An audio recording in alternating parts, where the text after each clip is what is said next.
Headline sponsored by P-Mark Mustard Oil, the mustard specialist. आबकारी एवं कराधान विभाग ने जिला कुल्लू में की कार्यवाही। पर्यटन सीजन में टैक्स चोरों से वसूले 35 लाख। टैक्स चोरी पर लगाम लगाने के लिए किया था 3 टीमों का गठन।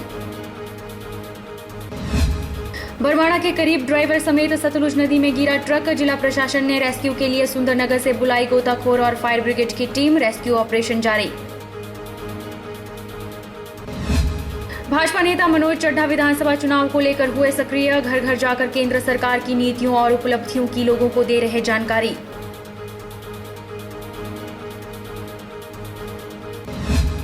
और सोलन में आईपीएच विभाग ने जागरूकता व प्रशिक्षण कार्यक्रम किया आयोजित। विभिन्न पंचायतों के प्रतिनिधियों को दूषित पेयजल की जांच करने के सिखाए गए गुर। नमस्कार, आप देख रहे हैं एचपी 24x7। मैं हूं जनीशा चौहान। पर्यटन स्थल कुल्लू मनाली में टैक्स चोरों पर शिकंजा कसने के लिए सीजन के दौरान आबकारी एवं कराधान विभाग पूरी तरह से अलर्ट है। जिला कुल्लू में करीब 3 महीने में आबकारी एवं कराधान विभाग ने लग्जरी टैक्स चोरी के सैकड़ों मामलों को पकड़ा और होटल कारोबारियों से करीब 35 लाख रुपए का जुर्माना वसूला है। यह जानकारी आबकारी एवं कराधान विभाग के सहायक आयुक्त ने दी। आबकारी एवं कराधान विभाग के सहायक आयुक्त रमेश शर्मा ने बताया कि टैक्स चोरों पर लगाम लगाने के लिए विभाग ने करीब 3 टीमों का गठन किया था। इन टीमों ने मनाली, मणिकर्ण और कुल्लू जिला के विभिन्न स्थानों पर पर्यटन सीजन के दौरान टैक्स चोरी के मामलों को पकड़कर करीब 60 से ज्यादा का राजस्व एकत्रित किया था। उन्होंने कहा कि टैक्स चोरी करने वालों पर आबकारी एवं कराधान विभाग की कड़ी नजर है और ऐसे लोगों को बख्शा नहीं जाएगा। हमने ये जो पर्यटन सीज़न में मनाली में और कुल्लू का ये सारा एरिया जो है ये कवर किया है। तो 3 हमने टीमें बनाई थी। वो टाइम टू टाइम चेकिंग करते रहे कि लग्जरी में कितना मतलब लोगों का कोई टैक्स का इवेजन हुआ है। तो करीब करीब उसमें अगर ये देखा जाए कोई 35 लाख रुपए तो उसमें पेनल्टी लगी है पर्यटन सीजन के दौरान। और उसमें काफ़ी एक कुछ केस ऐसे पेंडिंग भी है, उनको अभी हम देख रहे हैं, उनको स्क्रूटनी कर रहे हैं। तो बाकी के जो अगर ओवरऑल ये देखा जाए तो करीब करीब 60 या 65 लाख के आसपास हमने जो है वो दूसरे जो एक्ट हैं, जैसे हमारे पास वैट है और उसमें जैसे टैक्स का इवेजन है, उसमें भी काफ़ी इस तरह का काम किया है। पद्धर के घोघरधार में अवैध तरीके से खनन किया जा रहा है। बिना किसी खौफ के दिन दिहाड़े ही जेसीबी के माध्यम से पत्थर निकाले जा रहे हैं, जिसके कारण प्रकृति के साथ साथ लोगों की संपत्ति को भी नुकसान पहुंच रहा है। क्या है पूरा मामला, देखिए इस रिपोर्ट में। पद्धर के स्थानीय निवासी गिरधारी लाल ने बताया कि अवैध खनन के बारे में वो प्रशासन को कई बार बता चुके हैं, लेकिन कोई सुनवाई नहीं हो पा रही है। उन्होंने कहा कि खनन माफिया क्षेत्र में सक्रिय है और इससे स्थानीय निवासियों की संपत्ति को नुकसान पहुंच रहा है। गिरधारी लाल ने कहा कि पहाड़ी के लगातार खनन से कभी भी आकस्मिक हादसे वहां पर घटित हो सकते हैं। इस दौरान उन्होंने प्रशासन से मांग करते हुए कहा कि जल्द से जल्द खनन माफिया पर नकेल कसी जाए और इस कार्य को बंद करवाया जाए। इससे पहले भी ये मुद्दे उठाए गए, लेकिन स्थानीय प्रशासन, पुलिस विभाग या फॉरेस्ट डिपार्टमेंट और माइनिंग खनन विभाग जो है वो पूरी तरह गहरी निद्रा में है, या इनकी अपनी कोई साठगांठ होगी कि ये ना तो इसके खिलाफ कोई कार्रवाई करते हैं, ना किसी को ये इसके बारे में आगे अपने अफसरों को शायद सूचित नहीं करते हैं। एसडीएम के सामने भी मामला पहले भी उठाया, न्यूज़ों में ये बात रही, लेकिन आज तक किसी के ऊपर कार्रवाई नहीं की। वहीं जब इस मामले में हमारी टीम ने एसडीएम से बात की तो उन्होंने क्या कहा, आइए सुनते हैं।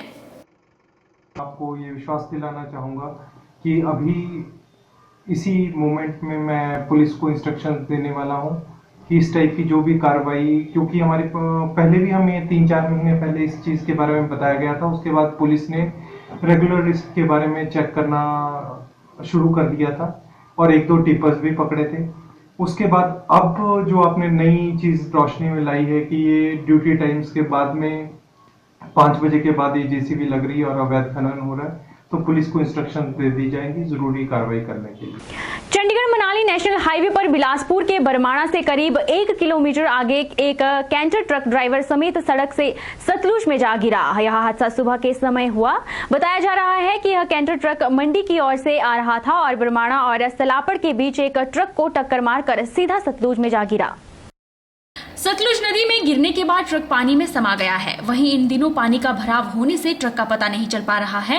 ट्रक में कितने लोग सवार थे इसका भी पता नहीं चल पाया है। जिला प्रशासन ने सुंदरनगर से गोताखोरों की टीम और फायर ब्रिगेड की रेस्क्यू टीम को मौके पर बुला लिया है, जो कि राहत कार्य में जुटी हुई है।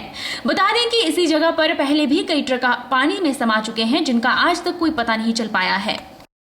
कांग्रेस छोड़ भाजपा में आए नगर परिषद अध्यक्ष मनोज चड्ढा आगामी विधानसभा चुनावों को लेकर पूरी तरह से सक्रिय हो गए हैं।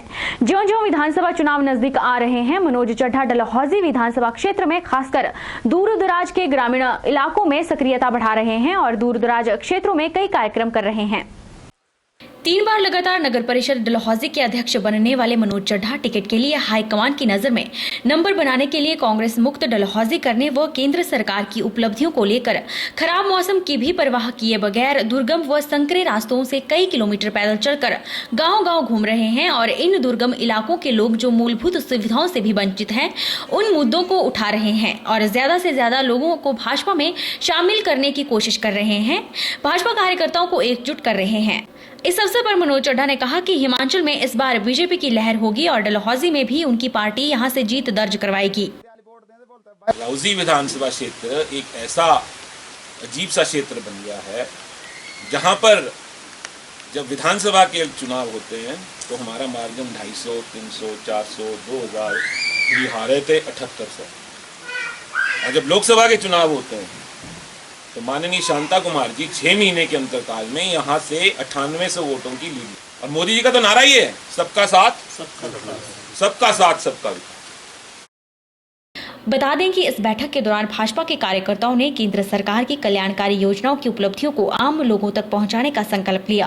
कार्यकर्ताओं को सबका साथ सबका विकास के नारे के साथ केंद्र सरकार द्वारा निर्धारित योजनाओं के अंतर्गत जनधन योजना, सुकन्या योजना, उज्ज्वला योजना, जीवन ज्योति योजना, प्रधानमंत्री आवास योजना सहित सभी योजनाओं को जन जन पहुँचाने पर चर्चा की गयी। वक्त चला है छोटे से ब्रेक का। ब्रेक के उस पार फौरन लौटेंगे, आप बने रहिए हमारे साथ।